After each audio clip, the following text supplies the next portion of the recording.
Tras una reciente columna de Ezra Shabot en la revista Nexos, la conversación pública se volcó inmediatamente hacia Israel, Palestina, Hamas o el concepto mismo de genocidio. Sin embargo, creo que el verdadero debate está en otro lado. ¿Qué ocurre cuando la necesidad de capturar la atención altera la forma en que escribimos o en la que creamos? Esa pregunta ya no habla de un conflicto en Medio Oriente, más bien habla de nosotros mismos y de la sociedad en la que vivimos. Mientras leía la columna mencionada, una frase escrita por Shabot me hizo detenerme en seco. Al referirse a las cifras del conflicto, escribió que entre los muertos, y cito textualmente, menores transformados en yihadistas, o sea, en mártires en potencia. Aquí no pretendo debatir la postura política del autor, porque sería bastante inútil. Cada quien tiene el derecho de interpretar un conflicto internacional o la coyuntura desde la óptica que cada uno consideremos correcta. Lo que sí exige análisis es la responsabilidad que tenemos para los que escribimos y especialmente para autores que tienen cifras como las que Shabot tiene. Publicar una columna y en general las hoy llamadas piezas de contenido no consiste solamente en arrojar una opinión y ya. Más bien es el acto de elegir meticulosamente las palabras con las que una opinión se asimila y por lo tanto es recordada. En este contexto específico, hay un dato de fondo que resulta más revelador que la columna en sí mismo. Durante los últimos 5 años, el tráfico digital de Nexos ha caído cerca de un 88%. Todo esto con datos públicos de la plataforma SEMrush. Es decir, el espacio pasó en menos de 50 años de ser un espacio que pugnaba por el diálogo y la conversación al tipo de piezas como las de Shabot en 2026. Esto no habla o demuestra que sea una revista mejor o peor, más bien evidencia la realidad en la que vivimos. Y es que conseguir lectores hoy es cada vez más complicado y difícil que nunca. Justo ahí está la tentación que nos atraviesa a prácticamente todos.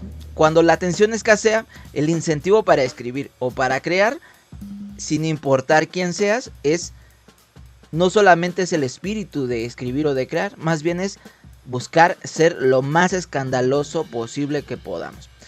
Sin importar si eres un youtuber, un periódico, un columnista, hoy en internet se premia la intensidad y la moderación pocas veces se vuelve viral.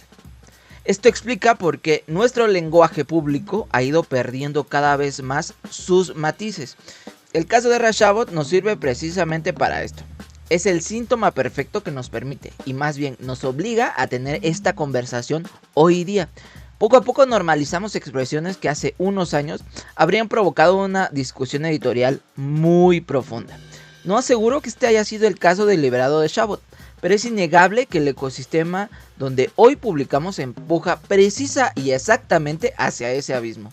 Mientras más ruido haga una frase, más posibilidades hay de sobrevivir dentro de el algoritmo. Hay otra razón por la que este episodio me parece bastante fundamental. La pluralidad democrática exige la existencia y exigencia de voces distintas, columnas que se contradigan entre sí y autores que piensen diferente. Sin embargo, hoy el matiz es una especie en peligro de extinción.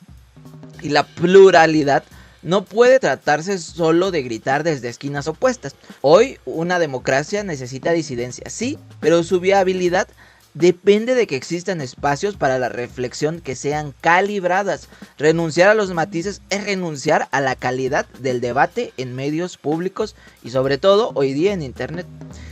En este punto es donde entran dos filtros que parecen estarse desvaneciendo. El primero, que creo que es el más importante para todos, es la automoderación. Frente a un algoritmo que nos exige sangre e intensidad, el acto más subversivo que tenemos como escritores o creadores es la contención. Tener el criterio, la ética y la pausa intelectual para saber cuando la palabra cruza la línea de la crítica y la deshumanización. El segundo punto y el segundo filtro es igual de crucial y es el rol de los editores. Es la carrera por la supervivencia digital. Muchos medios han relegado la edición a una simple corrección de estilo o en el peor de los casos simplemente a la optimización para buscadores. Sin embargo, el editor no solamente tiene que ser un simple administrador de tráfico, debe de ser el principal promotor para la moderación. Es la figura que pausa, que cuestiona al autor y que pregunta en la sala de redacción o en su defecto en los chats de WhatsApp. ¿Realmente esto es lo que queremos decir? Los editores han estado empezando a renunciar a su papel como guardianes del debate para convertirse en cazadores de clic. Y en ese contexto perdemos absolutamente todos. Una frase mal calibrada que pasó de largo por la mente del autor y por el filtro ausente del editor puede convertirse en argumento, luego en narrativa y finalmente en la forma en que una sociedad entera aprende a mirar al otro. Quizá el problema nunca fue solo la columna o solo el video o solo el blog, sino el ecosistema en el que fue escrita y publicada. Un entorno donde cada vez cuesta conseguir más lectores y donde la indignación se ha convertido en una moneda de cambio mucho más rentable que la precisión. No creo que la solución pase por censurar autores ni cancelar revistas. ¿Cuándo ha funcionado esto? La salida comienza con algo mucho más elemental: reivindicar la contención y recordar que escribir también es un acto de responsabilidad y que la edición rigurosa no es censura, más bien es cuidado para el autor, para el medio que lo está publicando y también para las audiencias. Antes que periodistas, analistas o columnistas, somos intermediarios entre los hechos y quienes confían en nosotros para entenderlos. Y esa confianza, al final del día, tendría que valer mucho más que cualquier clic o like en redes sociales. Yo fui Carlos Villalobos, estas fueron Notas para Entender el Caos. Nos vemos, nos escuchamos y nos leemos. Hasta la próxima. Estás en Ahora Oaxaca.